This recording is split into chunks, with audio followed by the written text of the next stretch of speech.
Selamat malam sahabat mania. Saya akan membahas tentang materi bab 1 yaitu pengantar sistem informasi. Sistem informasi itu sendiri adalah kombinasi dari teknologi informasi dan aktivitas orang yang menggunakan teknologi itu untuk mendukung operasional dan manajemen. Sebagai sistem perangkat lunak, sistem informasi bertugas yang pertama, mengambil data yang dibutuhkan terkait proses. Yang kedua, menyimpan data itu. Yang ketiga, mengolah atau memproses data itu menjadi informasi. Dan yang keempat, mempresentasikan informasi. Bagaimana membangun sistem informasi? Yang pertama itu analisis. Analisis adalah mengumpulkan dan menyusun pertanyaan. Yang kedua itu desain, mengembangkan solusi atau jawaban.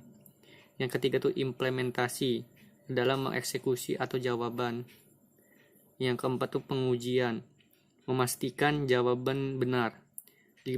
Serah terima, menyerahkan jawaban ke klien.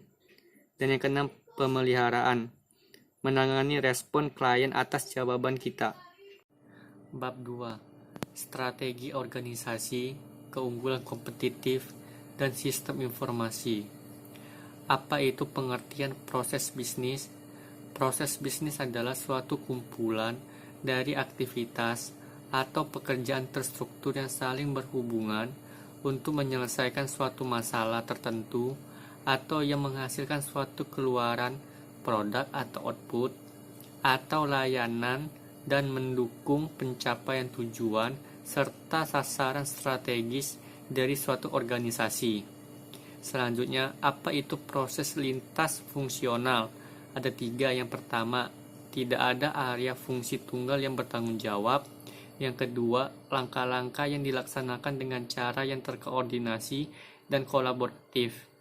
Dan yang ketiga, proses pengadaan dan pemenuhan fungsional lintas. Selanjutnya, apa itu penting informasi sistem dalam proses bisnis? Yang pertama itu menjalankan proses. Yang kedua, menangkap dan menyimpan data proses. Dan yang ketiga itu memantau kinerja proses. Selanjutnya bab 3 yang membahas tentang etika dan privasi. Etika adalah prinsip-prinsip benar dan salah yang digunakan individu untuk membuat pilihan yang memandu perilaku mereka. Ada 5 langkah dalam kerangka kerja pengambilan keputusan yang etis. Yang pertama, kenali masalah etika. Yang kedua, dapatkan faktanya. Yang ketiga, mengevaluasi tindakan alternatif. Yang keempat, buat keputusan dan uji. Dan yang kelima, bertindak dan merenungkan hasil keputusan. Selanjutnya ada 4 kategori umum untuk masalah etis yang terkait dengan teknologi informasi. Yang pertama, masalah privasi. Yang kedua, masalah akurasi. Yang ketiga, masalah properti. Dan yang keempat, masalah aksesibilitas. Privasi adalah hak untuk ditinggal sendiri dan bebas dari intrusi pribadi yang tidak masuk akal. Informasi privasi adalah hak untuk menentukan kapan dan sejauh mana informasi tentang Anda dapat dikumpulkan dan atau dikomunikasikan kepada orang lain. Selanjutnya bab 4 membahas tentang informasi keamanan. Pengantar keamanan informasi. Yang pertama, keamanan. Yang kedua, keamanan informasi. Yang ketiga, ancaman. Yang keempat, exposure. Dan yang kelima, kerentanan. Ada 5 faktor yang menyumbang kerentanan. Yang pertama, hari ini lingkungan bisnis yang saling terhubung, saling tergantung, tanpa jaringan. Yang kedua, komputer dan perangkat penyimpanan yang lebih kecil, lebih murah, dan lebih cepat. Ketiga, meningkatkan keterampilan yang diperlukan untuk menjadi seorang peretas komputer. Yang keempat, kejahatan terorganisir internasional mengambil ahli kejahatan dunia maya. Dan yang kelima, kurangnya dukungan manajemen. Selanjutnya, human error adalah sebagai kegagalan dari manusia untuk melakukan tugas yang telah didesain dalam batas ketepatan rangkaian atau waktu tertentu. Kesalahan human error. Yang pertama, kecerobohan dengan laptop. 2. Kecerobohan dengan perangkat komputer. Yang ketiga, membuka email yang dipertanyakan. Yang keempat, internet surfing yang ceroboh.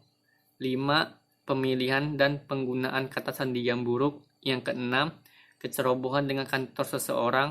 Yang ketujuh, kecerobohan menggunakan perangkat tidak terkelola. Yang kedelapan, kecerobohan dengan peralatan buang. Dan yang kesembilan, pemantauan ceroboh bahaya lingkungan. Oke, selanjutnya bab 5, membahas tentang data dan knowledge management. Data managing adalah terdiri dari semua disiplin ilmu yang terkait dengan mengelola data sebagai sumber daya yang sangat berharga. Selanjutnya, difficulties in managing data. Yang pertama, data meningkatkan secara eksponensial seiring waktu. Yang kedua, berbagai sumber data.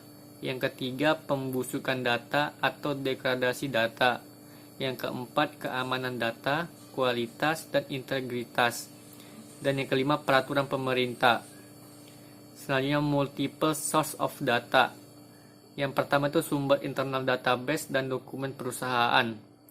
Yang kedua, sumber pikiran, pendapat, pengalaman pribadi. Dan yang ketiga, sumber eksternal database komersial, laporan pemerintah, dan situs web perusahaan. Selanjutnya, apa itu definisi tentang Big Data?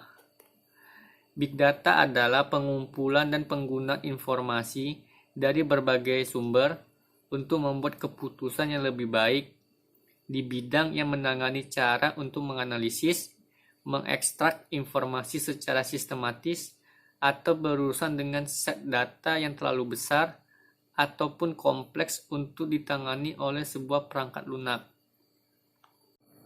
Selanjutnya ini bab terakhir yaitu bab 6. Membahas tentang telekomunikasi dan jaringan.